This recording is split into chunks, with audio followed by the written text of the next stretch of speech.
კოალიციაში. თუ პარტიაში. ბატონო. პირველ რიგში დიდი მადლობა მოწვევისთვის, მოგესალმებით. თქვენ იცით რომ ჩვენ დაახლოებით რამდენიმე კვირის წინ უკვე განვაცხადეთ იმის თაობაზე რომ ბატონი კალაძე გახდებოდა სავარაუდოდ კოალიციის საარჩევნო შტაბის უფროსი. კოალიციის შტაბი განთავსებული იქნება ქართული ოცნების ცენტრალურ ოფისში მერეკლე მეორის ქუჩაზე, სადაც იყო ტრადიციულად ცენტრალური შტაბი განთავსებული, მაგრამ გუშინ საბოლოოდ უკვე ოფიციალურად კოალიციაში შემოვალმა ყველა პარტიამ შეთანხმების მოლაპარაკების კონსულტაციების შემდეგ ერთობლივად გადაწყვიტა, რომ ბატონი კალაძე უკვე დღეიდან ოფიციალურად შეასრულებს ამ საკმაოდ რთულ მისიას, მასზე დაკისრებულს. ჩვენ ძალიან დიდი იმედი გვაქვს, რომ ბატონი კახის აქტიური, უნება, კომპეტენტური წვდომა ყველა საკითხში, რომელიც მას ეხება, მისცემს საშუალებას ძალიან ოპერატიულად, გამართულად, მიზანდასახულად უხელმძღვანელოს ცენტრალურ შტაბს. ცენტრალური შტაბი არის ურთულესი პოლიტიკური სხეული, რომლის სწორ, გამართულ ფუნქციონირებაში ჩართულია უამრავი ადამიანი და არა მარტო იმ შენობაში, ცალკე ერთად, რომელიც მე ახლა თქვენ წარმოგიდგინეთ, არამედ მთელი ქვეყნის მასშტაბით. ანუ ცენტრალური შტაბი მართავს მთელ ქვეყანაში მიკროშტაბებს, ყველა რაიონში, ყველა რეგიონში ჩვენი ქვეყნისა, იქნება უამრავი გასვლეთი შეხვედრები და რა თქმა უნდა, გუშინ ითქვა, რომ პოლიცსაბჭოს შეხვედრები ინტენსიური გახდება. ფაქტურად კვირაში რამდენჯერმე ჩვენ მოგვიწევს ერთმანეთთან შეხვედრა, რომ ოპერატიულად გადავწყვიტოთ პრობლემები, რომელიც შექმნილია დედაქალაქში შტაბების ფორმირებისას და რაიონებში. მინდა გითხრათ, რომ ფაქტიურად 4 შაბათს, აი ამ კვირის 4 შაბათს ძირითადად მოხაზული იქნება კონტურები ცენტრალური შტაბისა, ანუ რა სამსახურები ფუნქციონირებს ცენტრალურ შტაბში, ვინ ჩაუდგებენ ამ სამსახურებს სათავეში, რომელი პარტიების წარმომადგენლები, ჯერ კანდიდატურებზე სრული გულწრფელობით შემიძლია გითხრათ, რომ საუბარი არ დაწყებულა, მაგრამ არც ეს არის შორს. მე ვფიქრობ, დაახლოებით 15-20 მარტიდან უკვე ჩვენ დავიწყებთ საუბარს კონკრეტულ კანდიდატებზე, კონკრეტული ოლქებისთვის, როგორც თბილისში, ისე რაიონებში. იმიტომ რომ დრო არ ითფენს, დარჩენილია ახლობთ 3 თვე, მხოლოდ და მხოლოდ არჩევნებამდე, ამიტომ ჩვენ უნდა მივალვინოთ უკვე ჩვენი კანდიდატები რაიონებში, იმ საარჩევნო ოლქებში, სადაც მათ კენჭი უნდა იყარონ და კონკურენცია გაუწიონ თავიანთ კონკურენტებს. ამიტომ ეს საკითხი, რა თქმა უნდა, არის უმნიშვნელოვანესი ორგანიზაციული საკითხების შემდგომ ჩვენ აუცილებლად დავიწყებთ უკვე კონკრეტულ გვარებზე, პიროვნებებზე, კანდიდატებზე საუბარს, ისე რომ საარჩევნო მარათონი ნელა ძალას იკრებს. ასევე თქვენ იცით, რომ არსებობს ტრადიცია ზოგადი, რომელიც კანონითაც არის განსაზღვრული, შეიძლება არა კონკრეტულად თვითმმართველობის არჩევნებისთვის, მაგრამ ზოგადად არჩევნებისთვის პარლამენტი არჩევნებამდე 2 თვით ადრე წყვეტს მუშაობას, იმიტომ რომ პოლიტიკური ფიგურები, რომლებიც მუშაობენ, რა თქმა უნდა დაეხმარონ თავიანთ პარტიებს, კოალიციას, პოლიტიკურ სუბიექტებს. ამიტომ მე არ გამორიცხავ, რომ პარლამენტი სადღაც აპრილის შუა რიცხვებიდან გავა ეგრეთ წოდებულ საარჩევნო არდადეგებზე, თუ შეიძლება ამას არდადეგები უწოდოთ და ჩვენ შევუერთდებით, რა თქმა უნდა, უკვე სრულფასოვნად წინა საარჩევნო კამპანიას. მაგალითად, თქვენ კანდიდატები ახსენეთ და 20 მარტიდან იქნება ოქროთი, ხო? დაახლოებით, მე ესე ვარაუდობ. თუ იქნება შეიძლება თავისუფალი თქვენი პარტიის წარმომადგენლები, კანდიდატები წარმოქმნილი, თუ გასულყოთ დიდ ქალაქებში დაახლოებით მაინც მოგახსენებთ, იცით თქვენ კოალიცია შედგება 6 პარტიისგან, ბუნებრივია ჩვენ მოგვიწევს კვოტების გადალაგება, შეთანხმება კვოტებზე. და ეს საუბრები, კონსულტაციები უკვე მიმდინარეობს, ახლობით 1 თვეა და დასასრულს უახლოვდება. აი როცა მე კანდიდატურებზე ვსაუბრობ, სწორედ ამ პერიოდს ემთხვევა საბოლოო ეს კონტურის მოხაზვა. იმისადაც მე რამდენიმე წუთის უკან ვესაუბრებთ. რა თქმა უნდა, იქნება ყველა პარტიისთვის კვოტა და ამ კვოტებს აითვისებს ყველა პარტია კოალიციაში შემავალი. მე არ ვფიქრობ და არ ამგონია, ყოველ შემთხვევაში ჯერჯერობით ასე არ ჩანს, ღმერთმა დაგუხაროს, რომ კვოტების განაწილება რაიმე სახის წინააღმდეგობა გამოიწვიოს კოალიციის შიგნით. ჩვენ კოალიციაში შემავალი პარტიები ვძნობთ და არა მხოლოდ ხედავთ იმას, რომ წამყვანი პარტია კოალიციაში ქართული ოცნება, დანარჩენი 5 პარტია რა თქმა უნდა არის სრულფასოვანი წევრი ამ კოალიციისა და აი ამ რეალობიდან გამომდინარე რა თქმა უნდა იქნება კვოტებზე საუბარი. შეიძლება ეს იყოს დაახლოებით იმგვარი ფორმულა, რომელიც ჩვენ საზოგადოებას შევთავაზეთ საპარლამენტო არჩევნებზე, შეიძლება სხვა სახის ფორმულა იყოს წარმოქმნილი. ყოველ შემთხვევაში მე არ ამგონია ამ მიმართულებით რაიმე წინააღმდეგობა არსებობდეს და რაიმე მომეტებული მადა ვინმეს გაუჩნდეს კოალიციაში. ეს ასე ნამდვილად არ იქნება. ისე რომ საკმაოდ წყნარად მიმდინარეობს ეს საუბრები და ყველაზე მნიშვნელოვანია ახლა ღირსეული კანდიდატების შერჩევა. იცით რომ ეს არის თავისთავად უნიკალური არჩევნები. იგი ბევრად განსხვავდება საპარლამენტო საპრეზიდენტო არჩევნებისგან. ჩვენ გვჭირდება ავტორიტეტული ადამიანები, საკმაოდ დიდი ოდენობით, მოდით ასე ვთქვათ, რაოდენობა მათი უნდა იყოს ძალიან დიდი, რომლებიც კენჭს იყრიან ადგილზე, სოფლებში, თემებში და ახლა ისინი იქნებიან მთავარი გამწევი ძალა კოალიციისთვის და არა ის პარტიული სახეები თბილისიდან ჩასული პრეზენტაციებზე ან ოფისების გახსნას. თუ ჩვენ ამგვარი ადამიანები ვერ შევარჩიეთ და არ შევარჩიეთ, მაშინ რა თქმა უნდა გაგვიჭირდება არჩევნებში, მაგრამ მე შემიძლია ჩემი პარტიის მიერ გაწეულ საქმიანობაზე ამ წელიწად ნახევრის მანძილზე მოგახსენოთ მოკლედ.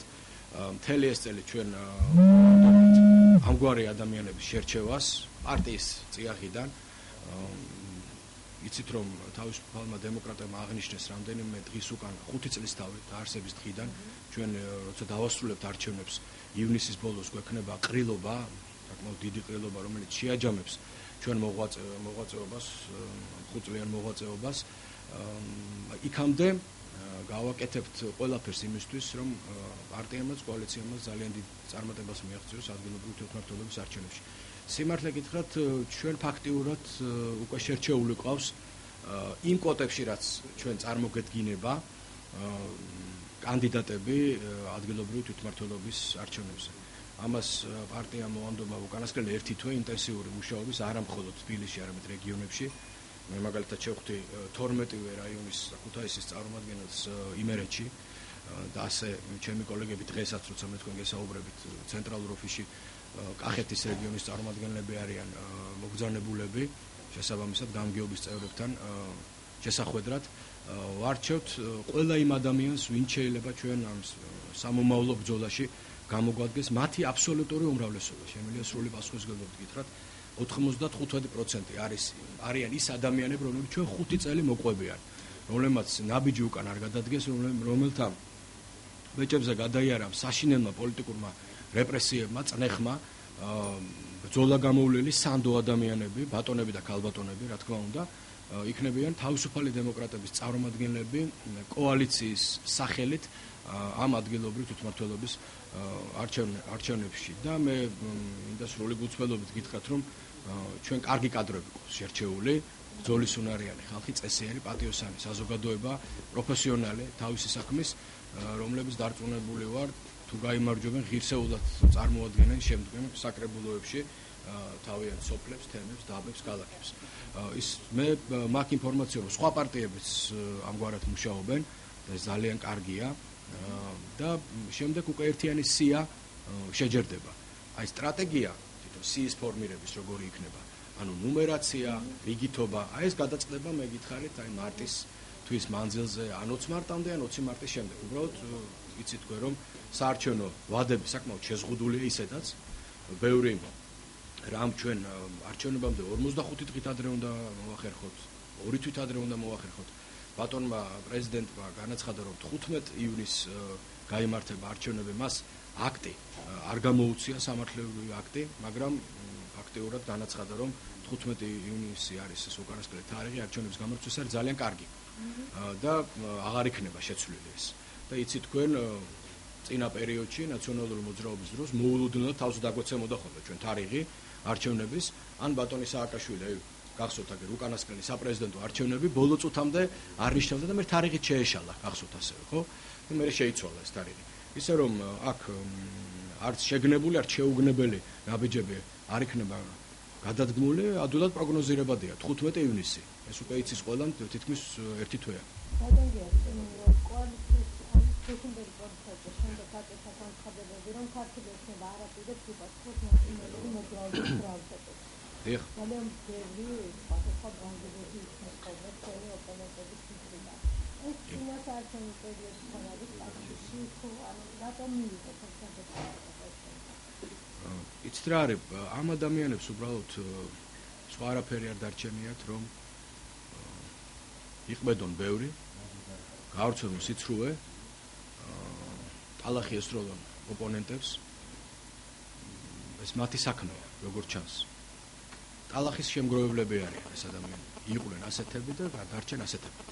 აგროვებენ ტალახს, ჭუჭს, სიბინძურეს და შემდეგ ესვრიან თავიანთ ოპონენტებს. შემდეგ ამ ადამიანის საქმეა როგორმე ეს ტალახი ჩამოიროცხოს, ჩამოიბანოს, ჩამოიცილოს და აი ამ სიხალისით ერთგვარით დაკავებულია შემდეგ სრულიად მედია და აშუქებს ამას ყველაფერს. მე ვფიქრობ ამას წერტილი უნდა დაესვას. მე არ მონაწილეობდი პოლიცაბჭოს დათბირში, მაგრამ ვფიქრობ რომ გონივრული გადაწყვეტილება არის. ჩვენ გავეცით ძალიან ბევრი დაპირება წინასაარჩევნოთ. უნდა შევასრულოთ ეს დაპირებები, მათ შორის არა მხოლოდ 15 ივნისისთვის, არამედ ზოგადად. უნდა შევასრულოთ ქვეყნისთვის, საზოგადოებისთვის, რომელიც იმედის თვალით შემოსკერის 100,000-ობით ადამიანი, რომელიც მოვიდა და ხმამისა კოალიცია ქართულ ოცნებას. ისე რომ ჩვენი საკეთებელი საქმე გვაქვს. ამ ადამიანებს, რომელთა უმეტესობას მე მივიჩნევ კრიმინალებად უბრალოდ, კრიმინალებად, დამნაშავე ადამიანებად, ეს ჩემი სუბიექტური შეხედულებაა, რა თქმა უნდა. სხვა არაფერი არ დარჩენიათ.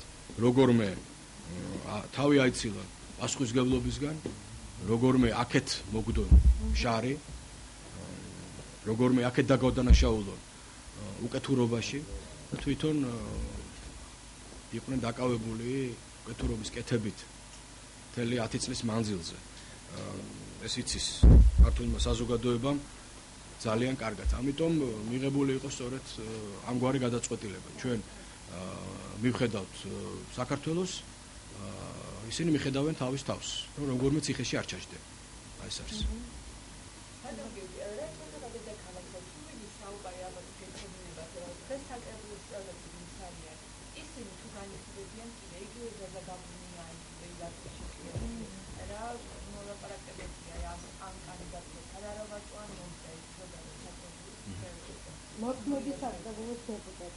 კი ბატონო, ეს საკმაოდ მნიშვნელოვანი საკითხია, დიდი მადლობა კითხვისთვის.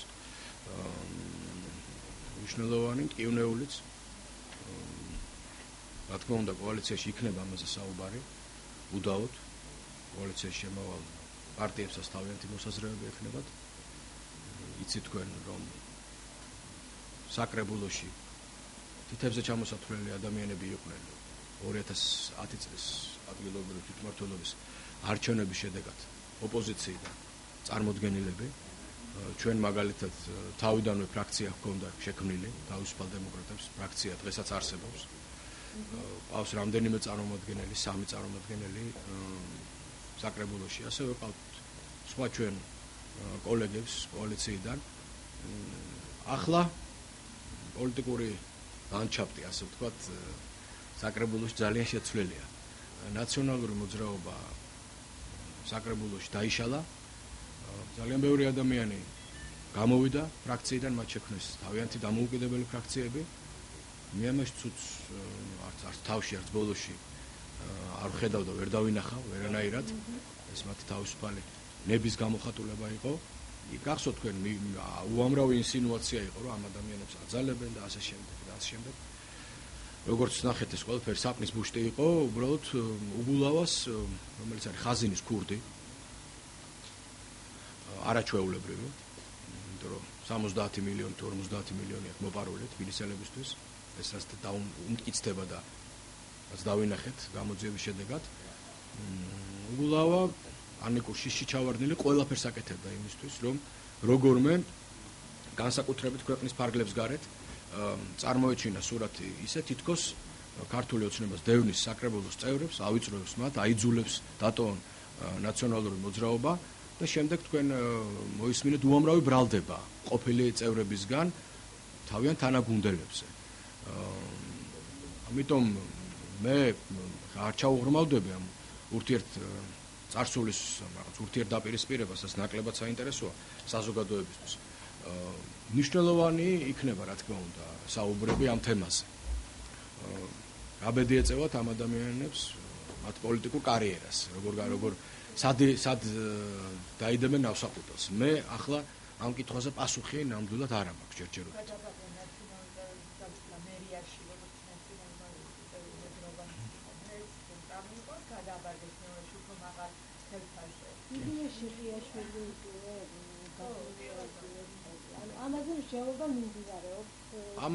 ამაზე მსჯელობა თუ არ მიმდინარეობს, აუცილებლად იქნება მსჯელობა, როცა დაიწყება სიის ფორმირება, ეს ბუნებრივი საკითხია.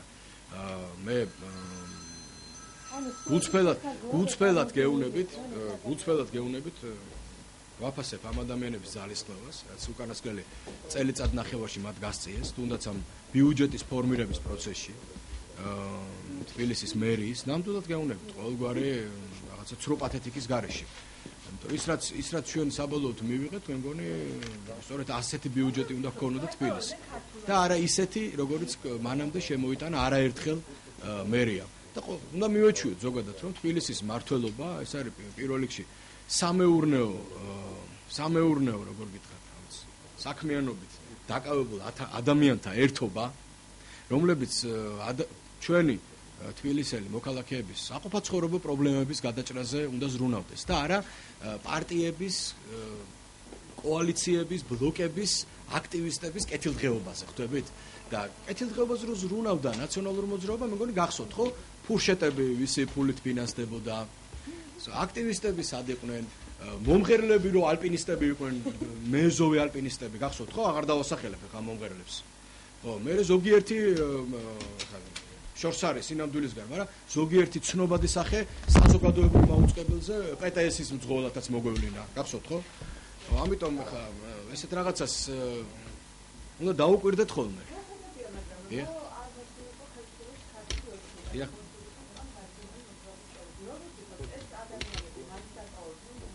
ეს კითხეთ ამ ადამიანებს, მე რატომ მეკითხებით ამას? მე თქვენ გონიათ ამ ადამიანების სულების გამკარგველი ვარ თუ მათი მესაიდუმლე ვარ? თქვენ მესად ვიქნებოდი, ამაში დარწმუნებული ვარ. ქართული ოცნება რომ მოსულიყო და თქვენ კიდევ ამაში კარგად ვარ დარწმუნებული და დანარჩენი ადამიანი საკრებულოში ვინც იყო და გადმოვიდა, პარლამენტში სხვათა შორის გავიწყდება და გადმოვიდა. სად იქნებოდნენ? ეს კითხეთ ამ ადამიანებს. ეს ჩემთვის ნაკლებად საინტერესოა, გულწრფელად გეუბნებით. მე მაქვს ჩემი პრინციპები. ამ პრინციპების ირგვლივ გავერთიანდით თავის დროზე თავისუფალი დემოკრატები ხუთი წლის უკან ამ პარტიაში. ასევე ამ პრინციპების ირგვლივ გაერთიანდრენ ბიძინა ივანიშვილის გარშემო ჩემი კოლეგები სხვა პარტიებიდან. სხვა რას იზამდა, სად იყო და ამის შემდეგ რას იზამს? სიმართლე გითხრათ, ეს ნაკლებად მაღელობს. მე მაღელობს ერთი რამ, რომ ამ სიაში, რომელიც თბილისში იქნება წარმოდგენილი. და მე მესმის, რომ ყველაზე დიდი თვითმმართველი ერთეულია, 1.5 მილიონზე მეტი ადამიანია, 1 მილიონზე მეტი აურჩეველია, ყველაზე უფრო თქვენ და საზოგადოებას ეს ბუნებრივია გაწუხებთ როგორი იქნება თბილისის სია. მეც მაწუხებს. თბილისელი ვარ, დაბადებით, აქ ცხოვრობ 44 წელი და აკვაპირებ სიკვდილს. ნამდვილად სხვაგან არსად. ამიტომ მეც მადარდებს ეს როგორი იქნება ჩემი ქალაქის თვითმმართველობა. მე ჩემი მოთხოვნა არის, ჩემ თავს უყენებ ამ მოთხოვნას, პირველ რიგში ეს იყოს ისეთი სია, რომლის ჩვენ არ შეგწყვეტა არც ერთ შემთხვევაში. აი ესე შემეძლია გითხრათ და არ იქნება ეს დაფარული. ეს არ იქნება საიდუმლოება. საუნდა დაიფაროს, ბოლოს უნდა გამოაქვეყნოთ, თქვენ უნდა შეაფასოთ, ან შეხედოთ მათ შორის კრიტიკული თვალით. მე ვიცი რომ კოალიციას ყავს უამრავი გულშემატკივარი, მათ შორის თბილისში, ისინი ნერვიულობენ. მე შემიძლია თქვა გულწრფელად რომ ყველაფერს ვიზამთ იმისთვის რომ სია იყოს ისეთი რომელიც ამ ქალაქს ეკადრება და იქნებიან თუ არა სიაში ამჟამინდელი საკრებულოს წევრები მე ამაზე პასუხი ნამდვილად არ მაქვს ეს იქნება კოალიციის გადასაწყვეტი არაერთი პარტიის 6-ვე პარტიის ერთობლივად და თქვენ ამას ძალიან მალე გაიგებთ.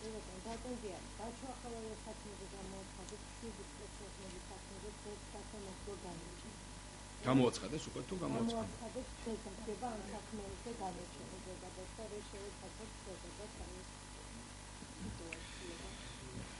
მე მრავალჯერ გამიკეთებია აქ შეფასება თქვენ სტუდიაში განსაკუთრებულად. ეს არის მთელი წყება იმ კრიმინალური ქმედებებისა, რომელსაც ფარდა აეხადა.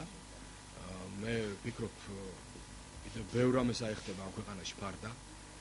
მე ჩემი წინა მობრძანება აქ გახსოვთ რითი დავასრულე მოთხოვნით რომ ყველა საქმე კრიმინალური ქმედება არა მარტო ახალაიას და მერაბიშვილის არამედ სხვა მაღალჩინოსნების თუ დაბალჩინოსნების უნდა იყოს გამოძიებული და ყველა უნდა იყოს მხილებული. ჩვენ ველოდებით ძალიან ბევრ საქმესთან დაკავშირებით პროკურატურის დასკვნას და შესაბამისად ბრალდებული პირების დაკავებას მე დავიცავ ყველა ადამიანის უდანაშაულობის პრეზუმპციას, მათ შორის ბატონი ახალაიას უდანაშაულობის პრეზუმპციას 3 საათამდე. იქამდე სანამდე ვერდიქტი გამოცხადა, რომ 3-ზე გამოაცხადებს სასამართლო თავის საბოლოო განაჩენს. ჩემთვის არა მარტო ახალაია, არამედ სააკაშვილის თანამდებობით ეს ადამიანები წარმოადგენენ ერთ კრიმინალთა ბანდას, დაჯგუფებას, რომელიც წურბელასავით ეჯდა ქართულ ხალხს სხეულზე და სისხლს წოვდა მთელი ამ წლების მანძილზე. როგორც პირდაპირ ისე გადატანებთი მნიშვნელობით. და დღესაც ჩემ და სამწუხაროდ ჩემი კოლეგები ხელსაფარებენ კრიმინალებს, სექსუალურ მანიაკებს, დანბევებს, ადამიანების მომტაცებლებს, ყაჩაღებს, ხაზინის ვირთხებს და ქურდებს და ასე შემდეგ. და როცა შენ ხელსაბარებ დამნაშავეს, მე ვფიქრობ ბევრად უფრო დამნაშავე ხარ ვიდრე ეს დამნაშავე. ჩვენ სპეცნაზელები კი გვესროდნენ, გვირტყამდნენ, გვცემდნენ, გვარბევდნენ, დაგზდებდნენ, იტაცებდნენ ჩვენ ახლობლებს, მაგრამ მათი ხელით მოქმედებდა მიხეილ სააკაშვილი. ძმები ახალაიები, ვანო მერაბიშვილი, ადეიშვილი, ბობოხიძე, მაჭავარიანი, გოგორიშვილი, მელიქიშვილი და ძმანი თუ დანი მათნი. ჩემთვის ეს ადამიანები უფრო დიდი დამნაშავეები არიან. ვიდრე ის კრიმინალები, რომლებიც 1-10-ზე მოიწევდნენ ხოლმე. და ადამიანებს უსწორდებოდნენ დღისით თუ ღამით. იმიტომ რომ კვებავდა მათ სწორედ ეს დამნაშავეთა კოჰორტა, ბანდა. ეს ადამიანები კვებავდნენ შინაგანად, მორალურად ამაგრებდნენ ამ კრიმინალებს და ბრძანებებს ისინი იძლეოდნენ. და არც ერთ სპეცნაზელს, თუ არც ერთ ზონდერს არ მოაფიქრდებოდა, მანქანა ეფეთქებინა, დეპუტატი მოეტაცა და ხეზე მიება და ეწამებინა. ან ჩვეულებრივი მოქალაქე, უკაცრავად სიტყვაზე ყველანი ადამიანები ვართ და ყველას ჩვენი სატკივარი გვაქვს. აი მე თავარი მოთხოვნა ჩემი ეს არის, რომ ამ დანაშაულებრივი სინდიკატის, ამ სისტემური დანაშაულის შემქმნელები უნდა დაისაჯონ. მნიშვნელობა არ აქვს ამას ვინ იქნება. და ამიტომ გვტკივა ჩვენ გული პრემიერსაც, მეც, უამრავ ადამიანს, როცა ამ სინდიკატის გული, სული დღეს მაიდანზე, ტრიბუნაზე დგას და გაჰკივის უკრაინის თავისუფლებაზე და დემოკრატიულ არჩევანზე. ამიტომ გვტკივა ჩვენ გული. და იკითხოს ვინმე. რა მოხდა 26 მაისს თბილისში? რა მოხდა 7 ნოემბერს? რა მოხდა როცა თქვენ კოლეგებს იმედში შეუვარდნენ და თავპირი დაამტრიეს? რა მოხდა უამრავ შემთხვევაში? რატო არავინ არ კითხულობს? აი ეს ორმაგი სტანდარტები არავის არ გამოუდგება, არც ერთ ქვეყანას და არც ერთ საზოგადოებას.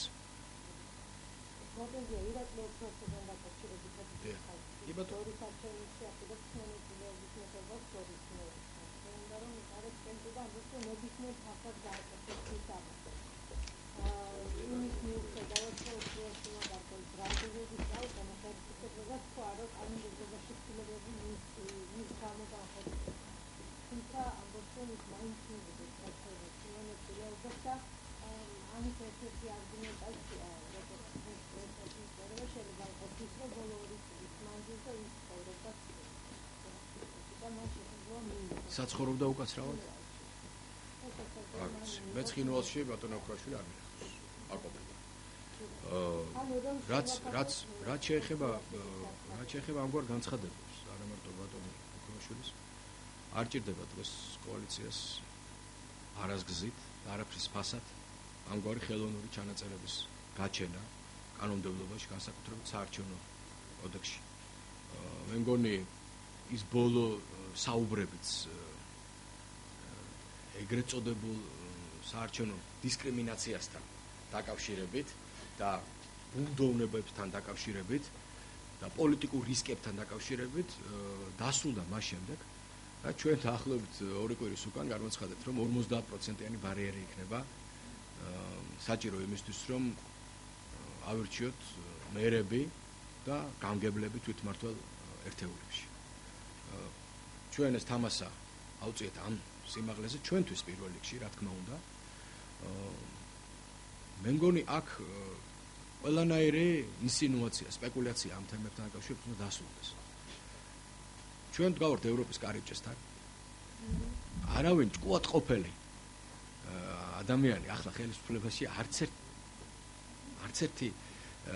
ერთ შემთხვევაში არ გაბედავს იმას, რომ ვინმეს დისკრიმინაციული პირობა დაუდგინოს, ან სცადოს მაინც გაყალბება არჩევნებში. ეს ჩვენ ძალიან მძიმედ შემოგვიტრიალდება. არა მარტო ხელისუფლებას, ქვეყანა შემოუტრიალდება მძიმედ. თქვენ იცით 15-ისთვის იქნება არჩევნები და სადღაც ერთვაში ჩვენ ხელს ვაწერთ ასოცირების ხელშეკრულებას. და თქვენ როგორ ფიქრობთ? ჩვენ ახლა გსურს რომ ვიღაცა დავტოვოთ პროცესის მიღმა? ეს არ არის ჩვენს გეგმებში, ეს გამორიცხულია, ხვდებით. უბრალოდ წარმოუდგენელია. ამიტომ მე მოუწოდებ კანდიდატებს მოემზადონ არჩევნებისთვის კოდექს საქართველოში მოქმედ საარჩევნო კოდექსის ფარგლებში. ეს არის ქვეყანა, სადაც ერთიანი თამაშის წესები მოქმედებს ყველა კანდიდატისთვის. ამიტომ ვინმეს მოწონს თუ არ მოწონს, იგი უნდა დაექვემდებაროს ამ ნორმებს და იმ დათქმებს, რასაც მიიღებს უმაღლესი საკანონმდებლო დაწესებულება საქართველოს პარლამენტი. საგარეიშვილისთვისაც და ნებისმიერი გვარი შვილისთვისაც ერთიანი წესები იქნება არჩევნებზე დადგენილი. მე ყველა კანდიდატს წარმატებას უსურვებ, მართლაც გულწრფელად, ოღონდ წარმატება გადის ხალხის არჩევანზე. და არა არჩევნების გაყალბებაზე, ინსინუაციაზე, მუშტიკრივზე, ბინძური ჭორების აგორებაზე და ზედმეტ საუბრებზე და ლაყბობაზე. ამიტომ ყველა მიხედავს საქმე წარმოაჩენს შემდეგ კანდიდატსაც, ნებისმიერ კანდიდატს და ნებისმიერ პარტიას. მე კიდევ ერთხელ მინდა წარმატება უსურვო ჩვენ კონკურენტებს. ვერ ვისურვებ მათ გამარჯვებას, ნამდვილად.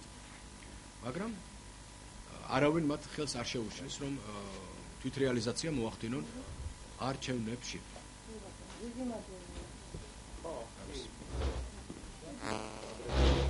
აგამზადებოდი.